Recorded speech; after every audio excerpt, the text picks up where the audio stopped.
اب میں آپ کو ام المومنین سیدہ صفیہ بنت حیی رضی اللہ عنہا کے بارے میں بتاتا ہوں۔ آپ کی ماں کا نام برہ اور آپ کے باپ کا نام حیی بن اخطب تھا۔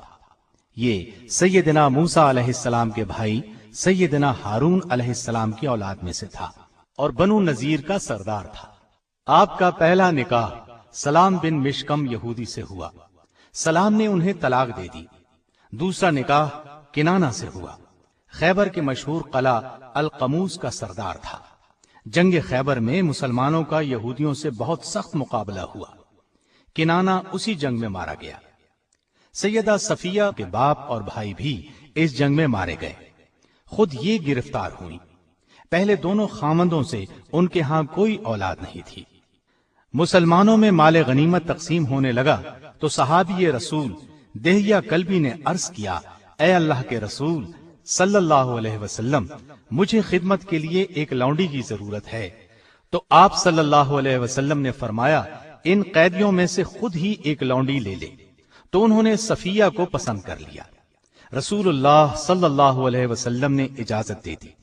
اتنے میں صحابہ رضی اللہ عنہم نے عرض کیا، اے اللہ کے رسول صلی اللہ علیہ وسلم، صفیہ حسب و نسب کے اعتبار سے اونچے خاندان سے تعلق رکھتی ہے، ان سے وہی سلوک کیا جائے جس کی یہ مستحق ہیں۔ دہیہ کلبی ان سے عام عورتوں جیسا برتاؤ کریں گے جو ان کے عزت و احترام کے خلاف ہے۔ ان کا باپ اور شوہر قوم کے سردار تھے، لہٰذا انہیں دہیہ کے سپرد نہ کیا جائے، بلکہ آپ صلی اللہ علیہ وسلم خود ہی اسے اپنی تحویل میں لے لیں۔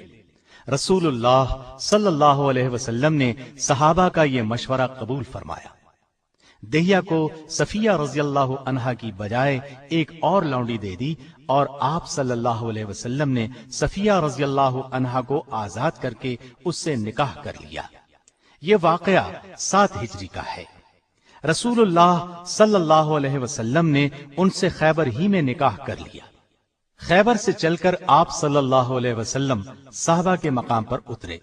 وہاں پہنچ کر شب عروسی ادا فرمائی، یہیں ولیمہ کیا۔ ولیمہ اس طریقے سے ہوا کہ چمڑے کا دسترخوان بچھا دیا گیا اور سیدنا انس رضی اللہ عنہ سے فرمایا، جس کے پاس جو کچھ ہے وہ لے آئے۔ چنانچہ کوئی کھجور لایا، کوئی پنیر لایا اور کوئی ستو اور گھی لے آیا۔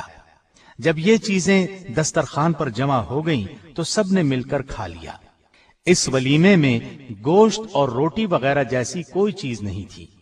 یہاں سے روانگی کے وقت رسول اللہ صلی اللہ علیہ وسلم نے صفیہ رضی اللہ عنہا کو اپنے اونٹ پر سوار کیا اور ان پر پردہ کیا تاکہ صحابہ کو معلوم ہو جائے کہ سیدہ صفیہ رضی اللہ عنہا آپ کی ازواج میں شامل ہو چکی ہیں۔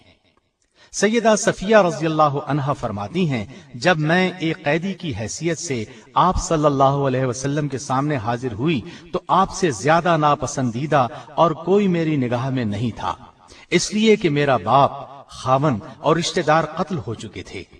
لیکن پھر آپ صلی اللہ علیہ وسلم کی شخصیت اور اخلاق کا وہ اثر ہوا کہ جب میں اپنی جگہ سے اٹھی تو آپ صلی اللہ علیہ وسلم سے زیادہ مجھے اور کوئی محبوب نہیں تھا۔ فرماتی ہیں، میں نے نبی کریم صلی اللہ علیہ وسلم سے زیادہ حسن اخلاق کسی میں نہیں دیکھا۔ آپ صلی اللہ علیہ وسلم رات کے وقت خیبر میں میرے ساتھ ایک اونٹنی پر سوار ہوئے۔ مجھے اونگ آ رہی تھی، آپ بار بار مجھے جگاتے کہ کہیں میں گر نہ جاؤں۔ سیدہ صفیہ رضی اللہ عنہا نے رمضان 50 ہجری میں وفات پائی۔ بعض حضرات کے نزدیک سن وفات 52 ہجری ہے۔ جنت البقیع میں دفن ہوئی۔ اس وقت ان کی عمر 60 سال تھی۔ آپ کا قد چھوٹا تھا لیکن چہرے سے حسن و جمال ٹپکتا تھا۔ دیگر ازواج مطہرات کی طرح آپ کا گھر بھی علم و عرفان کا مرکز تھا، چنانچہ دوسرے شہروں سے بھی عورتیں آپ سے مسائل پوچھنے کے لیے آیا کرتی تھیں۔ آپ نہایت عاقلہ، فاضلہ اور حلیم تھی۔ ان میں تحمل اور بردباری کوٹ کوٹ کر بھری ہوئی تھی۔ ایک مرتبہ سیدہ صفیہ رضی اللہ عنہا کی ایک کنیز سیدنا عمر رضی اللہ عنہ کے پاس گئی اور کہا، سیدہ صفیہ رضی اللہ عنہا میں یہودیت کا اثر آج تک باقی ہے اور وہ یوم السبت یعنی ہفتے کے دن کو اچھا سمجھتی ہیں اور یہودیوں کے ساتھ صلہ رحمی کرتی ہیں۔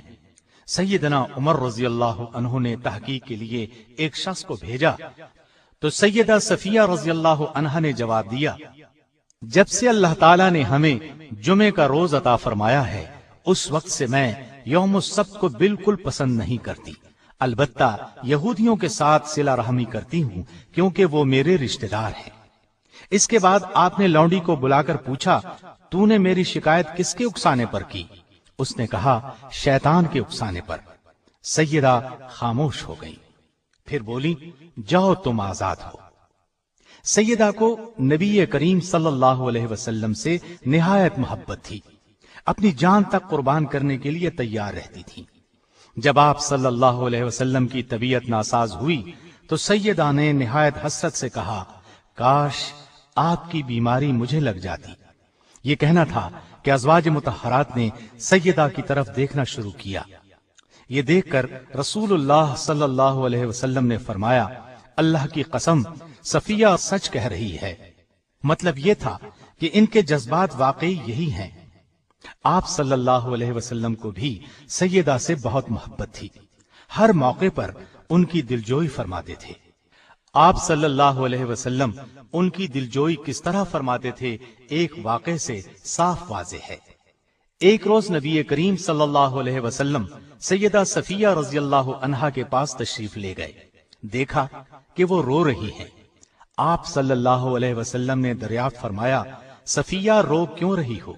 انہوں نے کہا، عائشہ اور حفصہ مجھے چھیڑتی ہیں، کہتی ہیں ہم رسول اللہ صلی اللہ علیہ وسلم کی نظر میں زیادہ مکرم اور محترم ہیں، ہم تمام ازواج مطہرات سے افضل ہیں کیونکہ ہم آپ صلی اللہ علیہ وسلم کی رشتہ دار بھی ہیں۔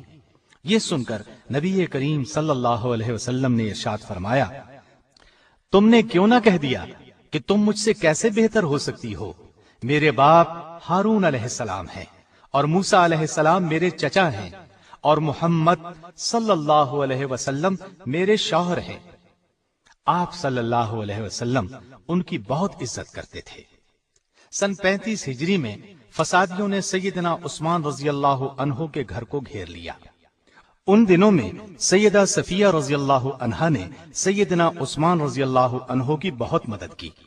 جب سیدنا عثمان رضی اللہ عنہ کے گھر میں ضرورت کی چیزیں بھی روک دی گئیں، حتیٰ کہ پانی تک اندر نہ جانے دیا گیا، تو سیدہ صفیہ رضی اللہ عنہا اپنے خچر پر سوار ہو کر ان کے مکان کی طرف چل دی۔ آپ کا غلام کنانہ بھی ساتھ تھا۔